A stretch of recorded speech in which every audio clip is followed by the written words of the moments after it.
Aside from the physical change of working from your home instead of your office, what is the biggest change the pandemic has made in how you work? What's been the biggest hurdle you have overcome as we've transitioned to this socially distanced way of working? Thank you, John. So for me, I'm a creature of habit, and when you get into your routine and you become disciplined with your routine, to have that turned upside down is pretty disruptive, right? So having to create a new routine, to make it habitual, to get comfortable with it, and really to find what we've all been calling this new normal has been a challenge. But after 30 days, they say everything becomes a habit. So followed a routine for 30 days and got comfortable with this new routine and this new sense of normal, and conducting and doing meetings and webinars such as this. So for me, that's been the biggest hurdle. So Bill, here's a question for you.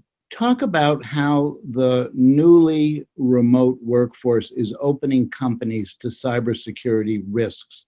How has this change made companies more vulnerable to ransomware and other online attacks?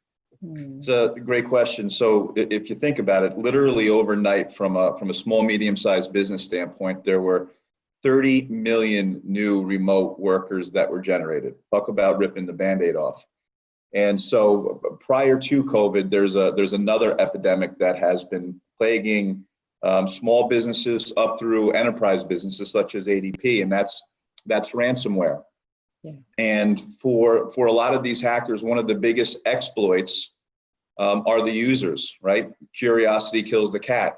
91% of most threats come in through a user in some way, shape, or form. An email, something that they clicked on that they shouldn't, phishing emails, clicking on a website that they think is real and it happens to be fake and malicious. So now all of a sudden you have people who are forced to work from home overnight and weren't provided with company issued hardware.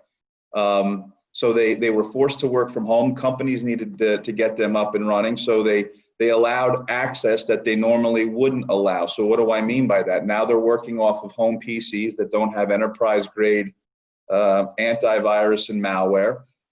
They're logging on perhaps through an unsecured network as opposed to a virtual private network. So as a result of that, the hackers are taking advantage and exploiting all of these remote users. And what we have seen is that these ransomware attacks have increased by 40% over the course of the last 60 days. Wow. So it is a huge threat. And just to give you an idea, right now, the average companies, we're talking about small, medium-sized business. It's very hard to quantify when you get into the ADPs of the world, but it costs them on average about $112,000 in total costs when they get ransomware. That's loss in business, that's data recovery, that's potential fines, so on and so forth. The downtime that they incur as a result of that is literally up about 33% from the fourth quarter of 2019. So, as if we don't have enough to worry about with COVID and trying to get back into the workplace and keeping our customers engaged, there is this huge threat that has grown exponentially that every business is faced with. So the question is, right, what do we do? What do we do about it, and how do we mitigate our risk? Bill, here's a question that I think we all would benefit from your thinking around. When you talk to employers and workers, what do they feel is the kind of equipment they most need to improve the experience of working from home and increase their productivity? A great question. So I'm going to just take a quick step back. I think that what companies need to do first and foremost is address the security issue, because without addressing that, everything else almost becomes irrelevant. So I would highly encourage anybody who's listening to make sure that you engage an organization, a firm that can come in and truly assess your environment, what it was yesterday versus what it is today, and really what it needs to look like tomorrow. And there's a process in which we follow where you identify, protect, detect, respond, and then you have the ability to recover, because it's not a matter of if there's an incident, it's a matter of when there's an incident. So to be more direct with your question, John, we did a survey internally with our employees, and there were several things that had come to light. And ironically, first and foremost,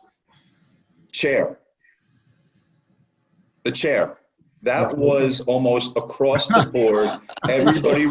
So while we're in technology, and I'm expecting all of these responses around technology, and everybody said, hey, love working from home, great working from home, reducing the amount of travel, which reduces the amount of expense, gives me back some of my time and allows me to get things done more effectively and efficiently, less distractions, although there is the homeschool issue that comes up. But for the most part, people enjoy working from home. But then the other aspect to it was making sure that they have the right equipment. You know, in the beginning, we mentioned the Band-Aid being ripped off. If you look at a lot of organizations, the executives all have mobile technology. They have their laptop. They've got their home set up. They're constantly on the road. Same goes for a lot of the sales folks within an organization.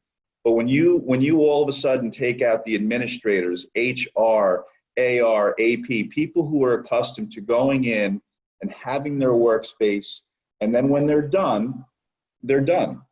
Mm-hmm. Now all of a sudden they've been put in a setting where they're trying to use personal equipment. So making sure that they have the appropriate computer with the appropriate computing power, making sure that they have the right programs on the computer to be able to do their job, the right printing needs, and then also to ensure that they've got the right security around it. And another one that came up quite a bit was dual monitors, right? We live in a world where we go into an office today and we have dual monitors, and it makes us more effective and efficient. Now, all of a sudden, when you're so accustomed to that and you're coming back and looking at one screen and trying to toggle back and forth like we did 10, 15 years ago, it's taking a step backwards.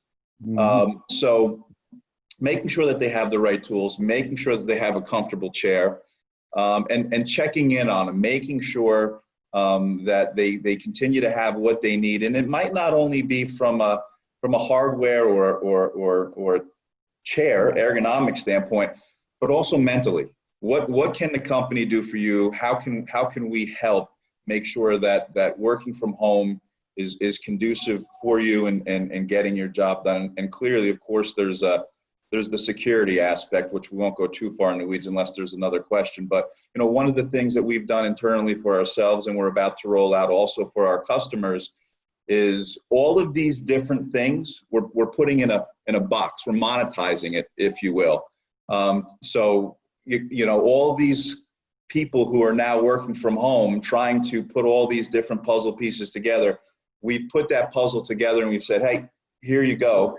And then we ship it out to them, and they get up and they get running. Next question comes from Peter Hansen. If companies based in cities move toward more permanent remote working, is there a threat of deurbanization which will impact real estate, small businesses, and the overall health of our cities? Change is the mother of all invention, and that's the great thing about technology. As all these changes start to take place, new technology is going to emerge on how we interact, how we do business, and the needs that we have. So anxious to see what happens. You know, instead of driving to an office in New York City, an organization may have scattered satellite type offices with amenities and the ability to go into an office closer to home, be more productive, get a job done, go visit a partner, go visit a customer. And then, like Frank, maybe hit Soul Cycle in between, and it goes back to that work-life balance. So it's going to be exciting to see what happens. I think, you know, like anything else, there's a silver lining in this, and you got to stay positive, and you got to find it, and there's opportunity. Bill, is technology going to invent some way for us to have informal conversations and unexpected gatherings? Yeah. So look, there's. I can't help but to bring it back to technology. One of the things that I would encourage every organization to do that will allow for this is to incorporate collaboration tools. The one that we use, and we've become much more effective over it in a very short period of time, because like anything else, it gets accelerated as a result of the situation, is Microsoft Teams. Impromptu meetings, collaboration, different chat rooms. It is a very powerful tool, and it'll accommodate a lot of those needs, minus that human interaction, but it'll get as close to this as possible. And you can keep these chat rooms open. You can get on a quick call. So it's like a Zoom, it's like a WebEx, but it's got a lot more feature function that addresses a lot of those other needs. So highly, highly encourage organizations to implement something like that. This comes from Laura Jennings from the Boy Scouts of America. Data security is a top priority for many businesses. What best practices do you recommend for maintaining high levels of security in a work from home environment? That sounds like Bill. So there's some low-hanging fruit. And when I say low-hanging fruit, it's things that you can implement fairly quickly, and there's a low cost of entry. One of the things you're going to want to make sure you do is user education. As I mentioned before, 91% of the threat really lies within the hands of the user. So making sure that the user understands what to look for, why they're looking for something, to avoid going down any of those rabbit holes or those traps. The other is password resets, making sure that your employees, typically it's a 90-day password reset. A lot of enterprise accounts have gone to 60-day password resets. Quite honestly, working from home, I would look to reset your password every 30 to 45 days. And I know what a lot of people are thinking, but security is not convenient, right? So you got to get that through your head. Really good point. The other is, and I'm sure most of you probably do this with banking or your social media accounts, and if not, you should, is the multi-factor authentication, also known as duo factor. So when you go to log on to your computer, you go to log on to a program, a text message goes to your phone that gives you a code that you then have to enter in before it allows you in. So it adds an extra level of protection. If you're going into your company network, making sure that you're going in through a virtual private network, also known as a VPN, which I'm sure a lot of you have heard. And making sure that if you are working on that home computer, or even if you're not, that you're on an enterprise grade antivirus and malware protection, because it does make a difference. Now, that's the low-hanging fruit. Those are things that can be deployed quickly with no cost to little cost. But then when you start getting into more of the enterprise class stuff as it relates to infrastructure in the cloud, there's a lot of different things you can do. Making sure you have the appropriate backup disaster recovery, making sure that you have the appropriate firewall with the appropriate settings that are enabled, making sure that you have things such as unified threat management and unified security management. Not to get too far in the weeds and too technical, but when you get into that stuff, again, I would encourage you to engage an office technology and an IT company to come in and assess and make the appropriate recommendations, right? You don't want to go to the doctor and not have a checkup before you get a prescribed medicine. It's no different. So I would encourage you to do those things. You can certainly reach out to us for some consultation. We'd be more than happy to have those discussions. So for me, it's no different than, the communication, the glass being half full, staying positive. And then I would just add that you really should not get aggravated at the things that you just can't control right now. Don't get consumed. Focus on the things you can control and find the silver lining in it and just move forward and stay positive.